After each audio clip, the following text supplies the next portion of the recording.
요한계시록 강해의 31번째 말씀입니다. 제목은 내 백성아 거기서 나와. 본문은 요한계시록 18장입니다.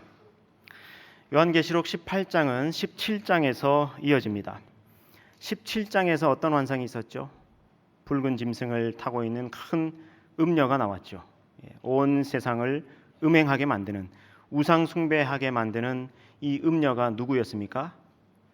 쉿, 비밀이야 하면서 뭐라고 말씀했죠? 그 음녀는 바로 바벨론이다, 로마 제국이다, 그렇게 말씀했습니다. 오늘 18장에서는 그 바벨론이 어떻게 멸망하는지를 아주 구체적이고 사실적으로 보여줍니다. 17장에서는 바벨론의 정체와 속성을 상징적으로 보여주느라 큰 음녀의 모습으로 나왔는데, 18장에서는 아주 사실적으로 큰 성, 큰 도시로 나옵니다. 우리 17장의 맨 마지막 절 18절이 17장과 18장을 연결합니다. 그 여자는 땅의 왕들을 다스리는 큰 성이다, 큰 도시다. 자, 본격적으로 18장에 들어가기 전에 다시 한번 정리하겠습니다. 오늘 18장에서 무너졌도다, 무너졌도다, 큰 성 바벨론이여 하면서 이 큰 성 바벨론이 무너지는데, 이 큰 성 바벨론이 뭐라고요? 로마 제국. 자, 그런데 이 큰 성 바벨론이 딱 로마 제국 하나만을 의미하는 것은 아닙니다. 역사 속에 있어왔던 수많은 제국들, 제국주의, 제국적 세상을 다 포함하는 의미입니다. 물론 이 요한계시록이 기록될 당시에 이 큰 음녀, 큰 성 바벨론은 분명히 로마 제국이었습니다. 그런데 로마 제국 같은 제국이 로마 제국 하나만 있었습니까? 그렇지 않습니다. 로마 제국 이전에도 아수르가 있었고요, 바벨론, 실제 바벨론도 있었고요, 그리고 페르시아도 있었고 헬라 제국도 있었습니다. 로마 제국 이후에는 제국이 있었습니까? 예, 역시 있었죠. 오스만 투르크 제국도 있었고 몽골 제국도 있었고요. 최근까지도요, 스페인, 포르투갈, 영국, 독일, 또 일본, 미국, 중국, 러시아까지 많이 있었습니다. 오늘날에는 없습니까? 오늘날에도 있습니다. 그러니까 이 큰 성 바벨론은 로마 제국뿐만이 아니라 인류 역사에 있어왔던 모든 제국들, 제국주의, 제국주의적 세상 전체를 의미합니다. 18장의 특징이 있는데, 18장에서는 예수님의 재림과 함께 완전히 무너질 이 제국주의적 세상 나라의 속성을 상징적인 것이 아니라 아주 사실적이고 구체적으로 보여줍니다. 또 특징적인 것이 이 18장은 요한계시록 다른 장들과는 달리, 다른 장들에서는 한 천사가 계속 쭉 설명한다든지 하늘에서 들려오는 한 음성이 말씀한다든지 이렇게 되는데, 이 18장에서는 주요 등장인물들이 나옵니다. 그 인물들의 대사를 통해서 하나님의 말씀이 선포됩니다.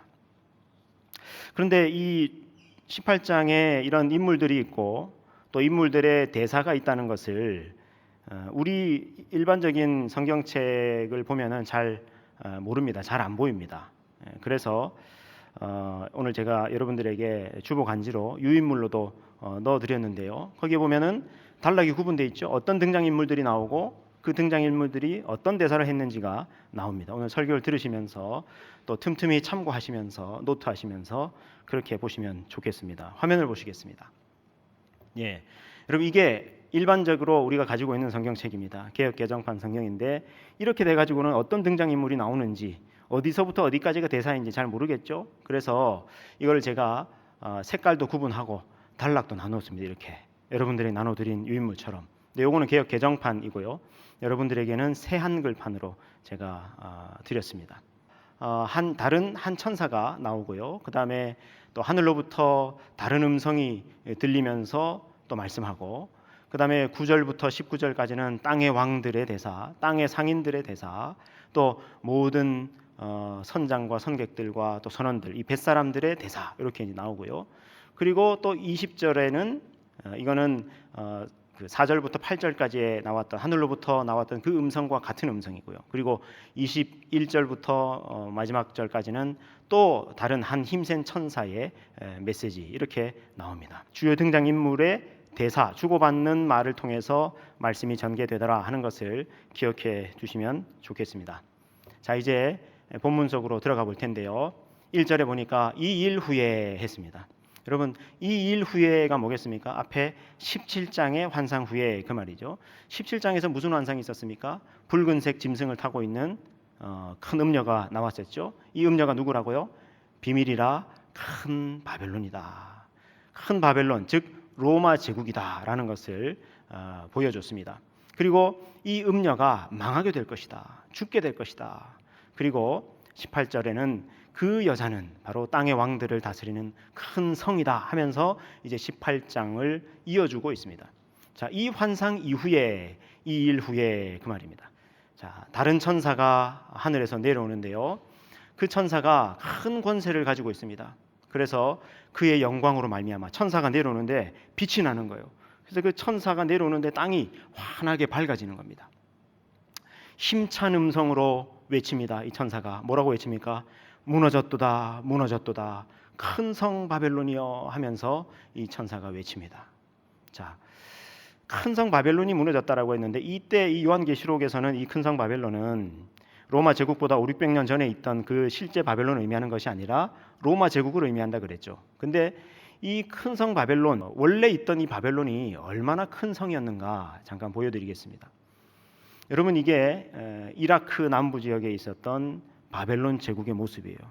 지금은 완전히 이제 폐허가 돼버리고 말았는데 당시 이스라엘 민족을 포로 잡아가고 할 때, 느부갓네살 왕이 통치하고 할 때 이 바벨론 제국의 영광이라고 하는 것은 어마어마했습니다. 여러분, 저 성벽 한쪽의 길이, 긴 성벽의 길이가 72km예요.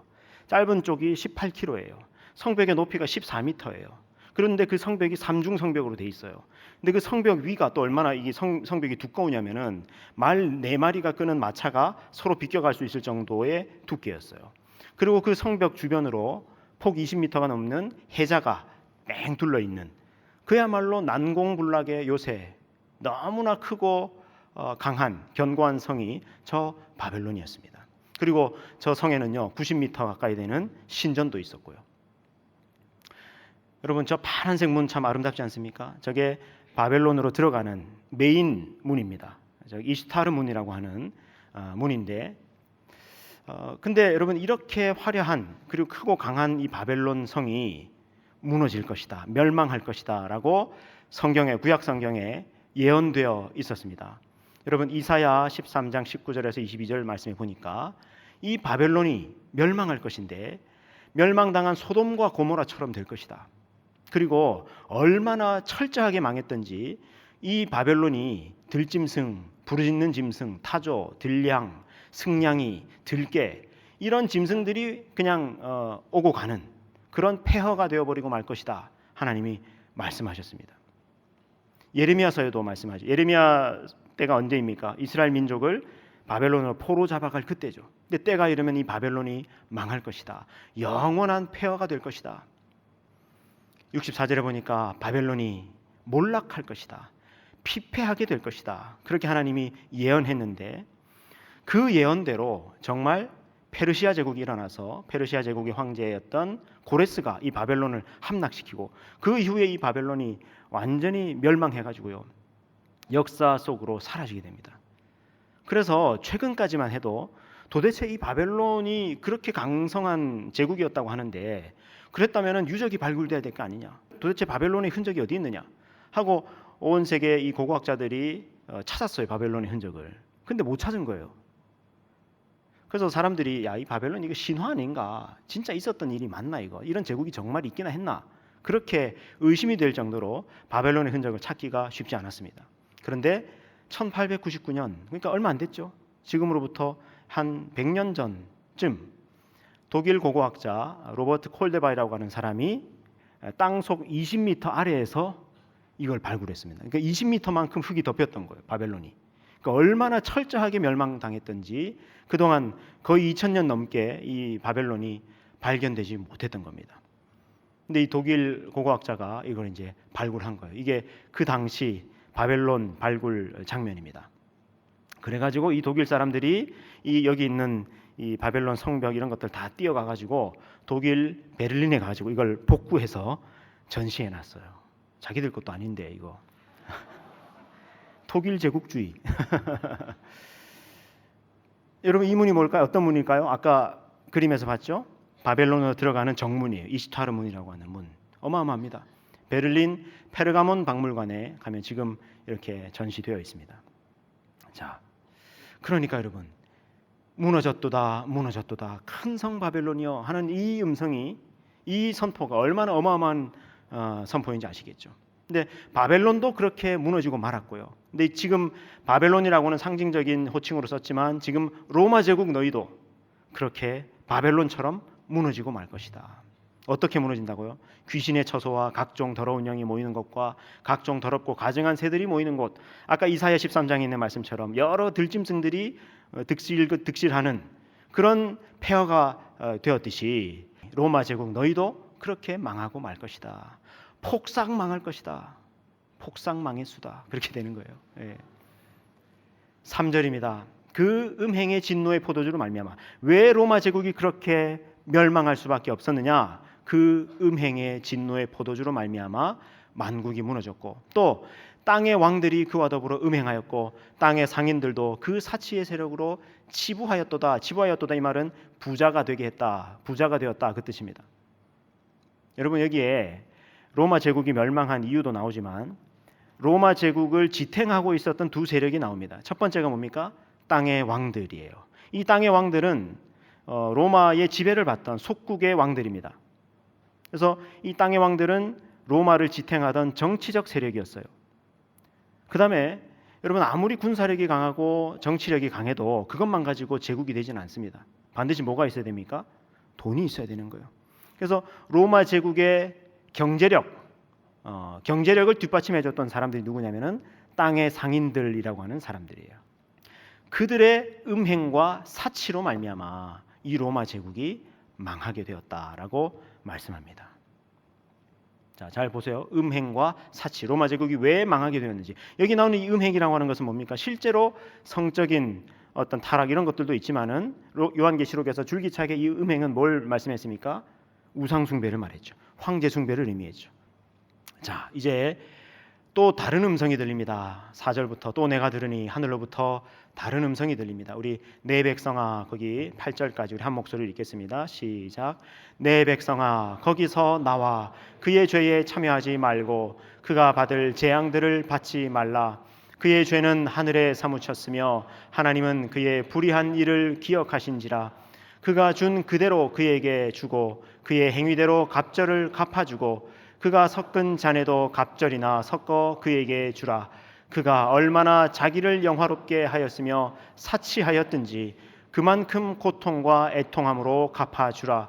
그가 마음에 말하기를 나는 여왕으로 앉은 자요 과부가 아니라 결단코 애통함을 당하지 아니하리라 하니, 그러므로 하루 동안에 그 재앙들이 이르리니 곧 사망과 애통함과 흉년이라.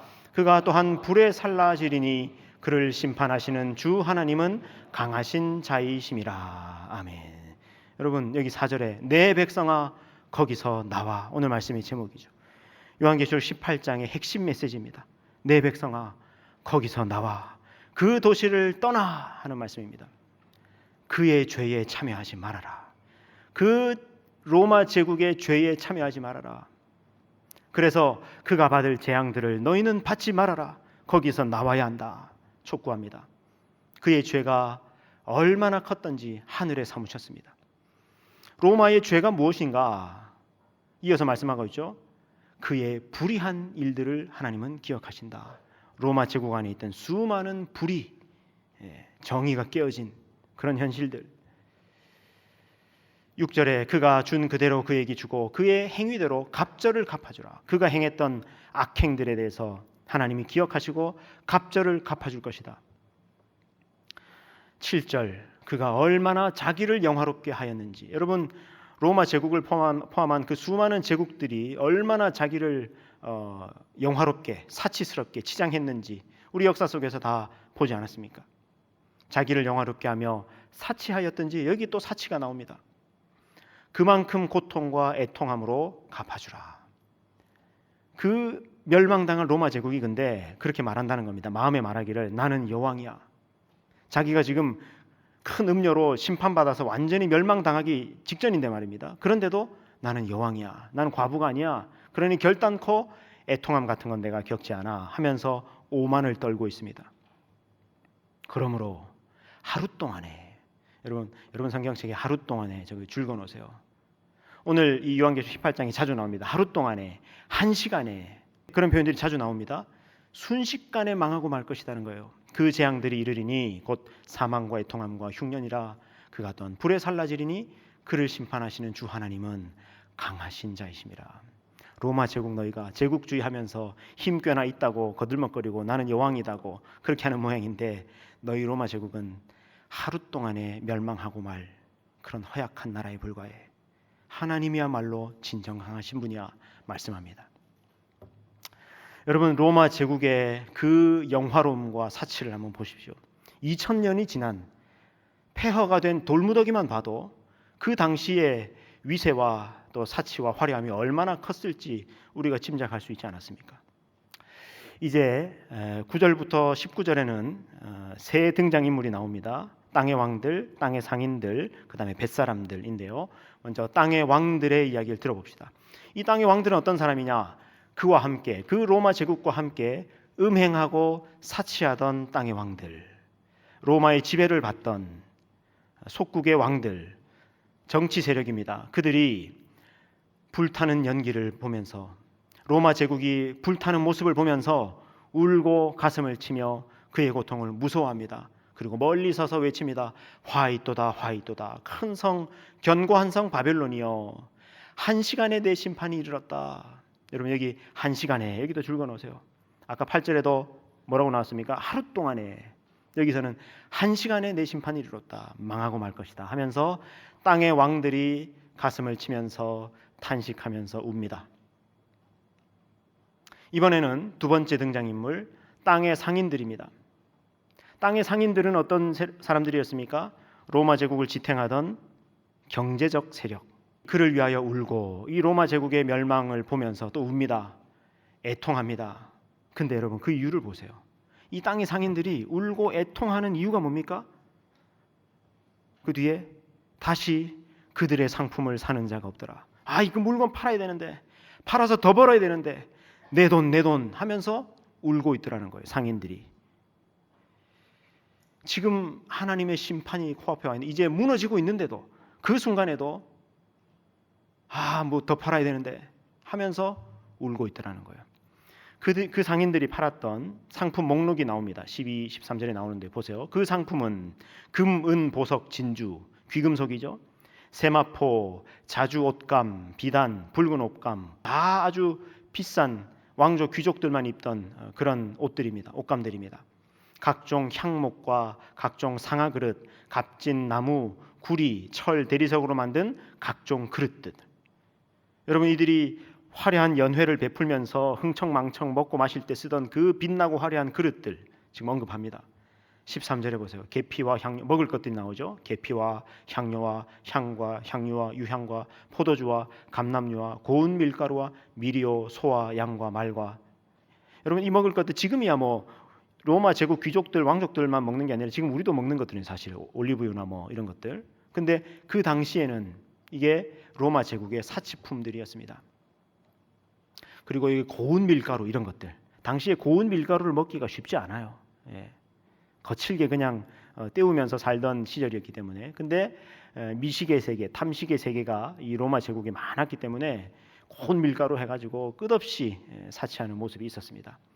자, 그런데 아주 의미 있는 것이 이 상품 목록 끝에 보니까 뭐가 있습니까?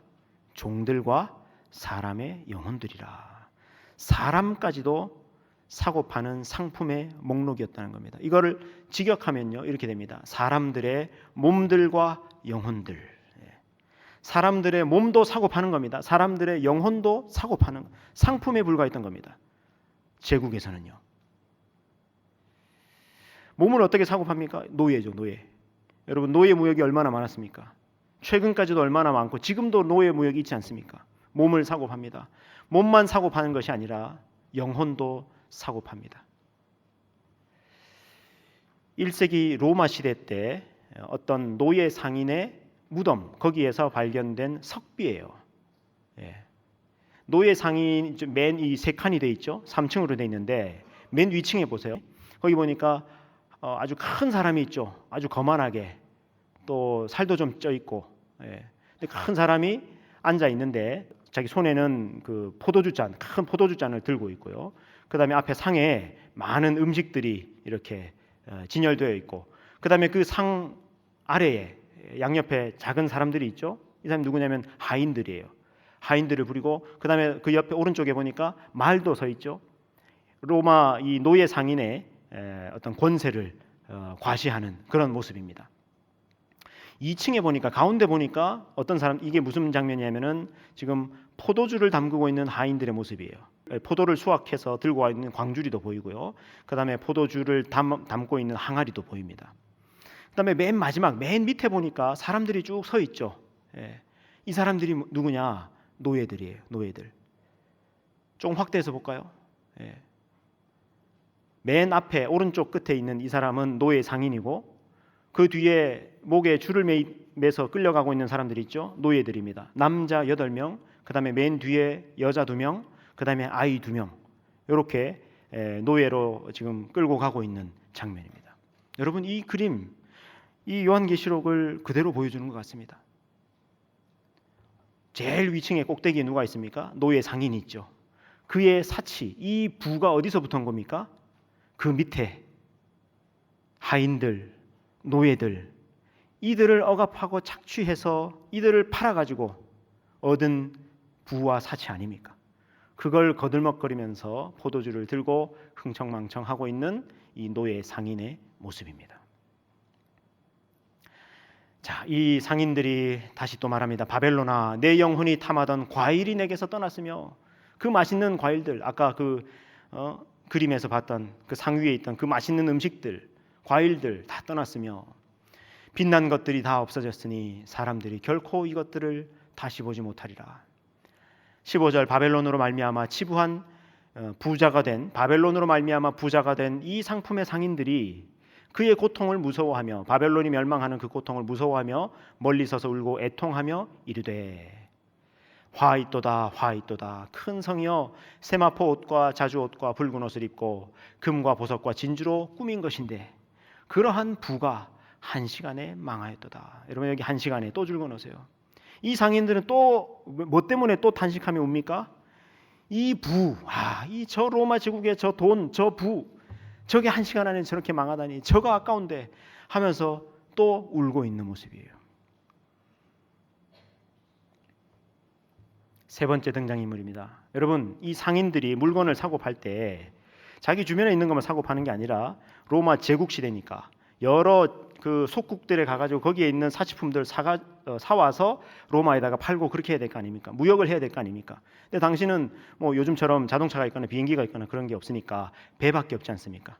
그래서 이 그 모든 선장과 각처를 다니는 선객들, 선원들, 바다일을 하는 사람들, 소위 해운업을 하는 사람들, 이 사람들의 뒷받침이 있어야 상인들이 물건을 팔 수 있는 거예요. 로마가 그렇게 부자가 될 수 있었던 겁니다.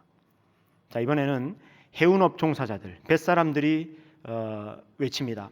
그들이 멀리 서서 불타는 연기를 보며 이르되, 이 큰 성과 같은 성이 어디 있느냐 하며 티끌을 자기 머리에 뿌리고 울며 애통하여 외쳐 이르되, 화 있도다, 화 있도다. 이 큰 성이여, 바다에서 배 부리는 모든 자들, 이 뱃사람들, 해운업에 종사하는 사람들, 이 사람들이 전부 너의 보배로운 상품, 그 상인들의 사치스러운 상품으로 말미암아 부자가 됐는데 불사 한 시간에 망하였도다. 여기도 한 시간에 나오죠. 여기 줄 걸어놓으세요. 한 시간에, 순식간에 망하고 말았다 하면서 탄식합니다. 로마 제국이 이렇게 멸망하고 말 것이다. 자, 이제 20절에는 이 뱃사람들의 대사가 아니라, 여기 이 음성은 아까 4절부터 8절까지의 하늘에서 들려온 음성이 있었죠. 거기에서 이어지는 음성이에요. 그러니까 여러분, 그 유인물에 보면은 제가 9절부터 19절까지는 안으로 확 들여쓰기를 해놓지 않았습니까? 그러니까 여기 20절은 8절에서 이어지는 거예요. 그래서 여러분, 요거 감을 잡으신 분은 8절하고 8절에서 요 20절 이렇게 화살표로 이어두세요. 그 사이에 그 하늘에서 음성이 들려오는 그 사이에 지금 9절부터 19절 여기에서 새 등장인물, 땅의 왕들, 땅의 상인들, 뱃사람들, 그들의 대사가 있었던 겁니다. 자, 이제 20절 하늘의 음성 다시 들려옵니다. 우리 같이 한번 읽겠습니다. 시작. 하늘과 성도들과 사도들과 선지자들아, 그로 말미암아 즐거워하라. 하나님이 너희를 위하여 그에게 심판을 행하셨음이라 하더라. 하늘에서 음성이 들려옵니다. 성도들과 사도들, 선지자들, 로마 제국의 박해 상황 속에서 얼마나 억울한 피를 많이 흘렸고 얼마나 억울한 죽음을 많이 겪었습니까? 그들 보고 즐거워하라. 이제 너희들의 억울함이 씻겨졌다. 하나님이 너희를 위하여 그에게 심판을 행하셨다. 자, 이제 마지막 한 힘센 천사가 이제 큰 맷돌을 들고 바다에 던지면서 외칩니다. 큰 성 바벨론이 이같이 비참하게 던져져서 결코 다시 보이지 아니하리로다. 이 로마 제국이 어떻게 망했다고요? 폭삭. 완전히 폭삭 망했고 그 다음에 한순간에 망했고 철저하게 망했다. 그 얘기입니다. 그걸 그림 언어로 지금 얘기하는 거죠. 맷돌을 바다에 던지면 흔적도 없이 그냥 가라앉아 버리잖아요. 사라져 버리잖아요. 그런 것처럼 로마 제국이 이렇게 망하고 말았다. 또 검은 고 타는 자와 풍류하는 자와 퉁소 부는 자와 나팔 부는 자들의 소리. 여러분 로마 제국에서 왕족 귀족들이 연회를 베풀면서 막 울리던 그런 음악 소리, 혹은 콜로세움에서 황제의 위용을 과시하면서 막 검투사들 나올 때 울려 퍼지던 그 나팔 소리들 다 사라지게 될 것이다. 그 다음에 어떤 세공업자든지 결코 다시 내 안에 보이지 아니할 것이다. 여러분 금, 은, 보석, 귀금속 그렇게 가공하던 사람들, 이 업자들도 사라질 것이다. 그 다음에 로마 건축물들 얼마나 화려합니까? 그 돌을 깎고 건축을 하던 그런 기술자들도 다 사라지게 될 것이다. 맷돌 소리도 사라지게 될 것이다. 여러분 맷돌을 뭐 하는 겁니까? 아까 고운 밀가루 가는 거 있죠? 그들의 미식의 세계, 탐식의 세계를 뒷받침하던 맷돌 소리도 사라질 것이다. 등불 빛이 사라질 것이다. 신랑과 신부의 음성도 사라질 것이다. 그렇게 로마 제국이 망하고 말 것이다. 자, 이 로마 제국이 왜 망하느냐? 다시 한번 마지막에 말씀합니다. 너의 상인들은 땅의 왕족들이라. 내 복술, 너의 주술, 너의 마술로 말미암아 만국이 미혹되었도다. 그 로마 제국 안에는 선지자들과 성도들과 땅 위에서 죽임을 당한 모든 자들의 피가 그 성중에 발견되었다. 여러분 로마 제국에 얼마나 많은 피가 흘려졌는지 우리 계속 봐오고 있지 않습니까? 얼마 전에 콜로세움에 얼마나 많은 피가 흘려졌는지 보셨죠? 로마 제국이 다른 나라를 침략하면서 전쟁하면서 얼마나 많은 피를 흘렸겠습니까? 로마 제국이 기독교인들을 박해하면서 얼마나 많이 죽이고 또 피를 흘렸습니까? 그 피가 로마 제국에서 발견되었다 하는 것입니다. 무너졌도다, 무너졌도다. 큰 성 바벨론이요. 여러분 다시 이제 말씀을 마무리하면서 정리합시다. 바벨론이, 로마 제국이, 제국주의적 세상이 왜 무너졌습니까? 그들이 왜 망했다고 요한계시록 18장은 말씀합니까? 그들의 음행, 그들의 사치, 그들의 불의, 그들의 피 흘림, 이것 때문이었습니다. 바벨론의 음행, 사치, 불의, 피 흘림. 여러분 이걸 한마디로 하면 뭘까요? 제국주의입니다. 제국주의. 제국주의가 뭐냐? 제가 사전을 찾아보니까 사전적 의미가 이렇습니다. 제국주의, 우월한 군사력과 경제력으로 다른 나라나 민족을 정벌하여 대국가를 건설하려는 침략주의적 경향, 이게 제국주의예요. 다시 읽어드립니다. 우월한 군사력과 경제력으로 다른 나라나 민족을 정벌하여 대국가를, 큰 나라를 건설하려는 침략주의적 경향, 이게 제국주의입니다. 내가 가진 힘으로 힘없는 사람을 짓밟고 빼앗고 차지하는 것이 제국주의입니다. 내가 힘 좀 있다고 힘없는 사람 무시하고 하대하고 갑질하고 조롱하는 것이 제국주의입니다. 약육강식, 승자 독식이 제국주의입니다. 정의가 이기는 것이 아니라 이기는 게 정의다라는 식이 제국주의입니다. 다른 사람이 어떻게 되든 말든 나만 잘 먹고 잘 살면 돼, 이게 제국주의입니다. 사람을 도구화하는 것이 제국주의입니다. 힘을, 돈을 신으로 하나님으로 숭배하는 것이 제국주의입니다. 이런 제국주의에 굴복하는 것, 이런 가치로 살아가는 것, 이게 황제 숭배입니다. 여러분, 황제가 무엇입니까? 피라미드의 제일 꼭대기, 힘의 정점에 있는 존재가 황제입니다. 그 황제를 숭배한다라고 하는 것은 그 황제의 힘을 숭배하는 것이 되는 겁니다. 그 황제의 힘의 논리를 숭배하는 겁니다. 요한계시록은 이것을 음행이라고, 우상숭배라고 말씀합니다. 여러분, 우리가 이런 세상, 힘의 논리가 팽배한 세상을 살아가다 보면 우리도 자칫하면, 조금만 방심하면 우리도 이런 제국주의의 잔을 마시고 취하게 되기가 쉽습니다. 요한계시록 18장 오늘 말씀은 아주 강하게 다급하게 우리에게 명령합니다. 요한계시록 18장 4절 말씀 우리 다시 한번 읽겠습니다. 시작. 내 백성아, 거기서 나와 그의 죄에 참여하지 말고 그가 받을 재앙들을 받지 말라. 아멘. 내 백성아, 거기서 나와. 거기 있으면 죽어. 그 도시와 함께 망하는 거야. 나와, 떠나라고 말씀합니다. 여러분, 그 도시 바벨론에서 나오라는 것이 무슨 뜻입니까? 물리적으로 그 도시를 떠나라는 것입니까? 이 세상을 떠나서, 속세를 떠나서 살라는 겁니까? 여러분, 그럴 수 있습니까? 우리 모두가 다 나는 자연인이다가 될 수 있습니까? 그럴 수 없습니다. 바벨론에서 나오라는 것은, 그 도시에서 나오라는 것은 그 도시의 가치, 그 도시의 문화, 그 도시의 삶의 방식에 속해 살지 말라는 것입니다. 세상 안에서 살지만 제국의 가치, 제국의 논리, 제국적 삶의 방식을 따르지 말아라, 이것입니다. 여러분이 혹 나보다 힘없는 누군가를 짓밟고 빼앗고 차지해버릴 수 있을 만큼 강하지 못하다면, 힘이 없다면 일단 축하드립니다. 왜냐하면 그 자체로 하나님 나라에 들어가기가 수월하기 때문입니다. 그러나 그렇다고 해도 여러분, 안심하지 마십시오. 제국주의는 강대국이나 군사력과 경제력이 강한 나라만 가능한 것이 아닙니다. 돈이나 힘, 권력이 많아야만 할 수 있는 것이 아닙니다. 아주 작은 곳에서도, 아주 작은 힘으로도 얼마든지 제국주의를 할 수 있습니다. 제국주의는 어디에서나 누구에게나 있을 수 있습니다. 여러분, 가정 안에서, 집 안에서도 제국주의는 있을 수 있습니다. 아빠나 엄마가 어른이지 않습니까? 힘없는 자녀들에게나, 혹은 남편이 아내에게나, 혹은 아내가 남편에게 폭력을 행사하거나 학대를 하거나, 그거 제국주의입니다. 회사에서도 위계나 힘을 가지고 아랫사람들을 괴롭히거나 하대하면 그것도 제국주의입니다.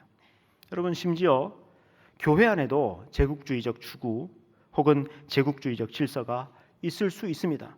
그렇지 않아야 하지만 교회 안에도 그럴 수 있습니다. 자칫하면 그렇게 될 수 있습니다. 우리 청년 교역자실이 하나님 나라가 될 수도 있고 바벨론이 될 수도 있습니다. 여러분 보시기에 우리 청년 교역자실은 하나님 나라 같습니까? 바벨론 같습니까? 근데 여러분, 이거를요, 여러분, 우리 청년 교역자실은 하나님 나라입니다, 제가 말하는 거 아무 소용이 없어요. 아무 의미가 없습니다. 누구한테 물어봐야 제일 정확하냐? 김정은 목사님에게 물어봐야 제일 정확합니다. 우리 김정은 목사님이 우리 교역자실에서 제일 끝자리에 계십니다. 물론 그 피지컬로만 보면은 제국의 정점에 계신 것 같지만은 자리는 제일 끝자리예요. 그래서 김정은 목사님께 물어보면 우리 청년 교역자실이 하나님 나라에 가까운지 바벨론에 가까운지 제일 정확하게 대답해 줄 겁니다. 여러분, 유치원생이나 초등학교 저학년들에게, 이런 어린아이들에게는 설마 제국주의가 없겠죠. 에이, 그렇게 어린아이들, 그 힘없는 아이들이 무슨 제국주의가 있겠습니까 싶어도요, 그 조그만 아이들이 힘없는 자기 친구 누구 찍어가지고 왕따시키고 괴롭히는 일들이 있지 않습니까? 그 어린아이들에게도 제국주의는 가능한 겁니다. 제국주의는 어디에나 있습니다. 누구나 황제 숭배할 수 있습니다. 그러므로 늘 조심해야 합니다. 늘 깨어 있어야 합니다. 예배에 나와서 다시 정신을 차리는 겁니다. 내가 제국의 정점에 있는 황제를 지금 숭배하고 있는 것은 아닌가? 그 힘의 논리를 내가 추구하고 있는 것은 아닌가? 늘 자신을 돌아보고 성찰하고 깨어 있어야 합니다.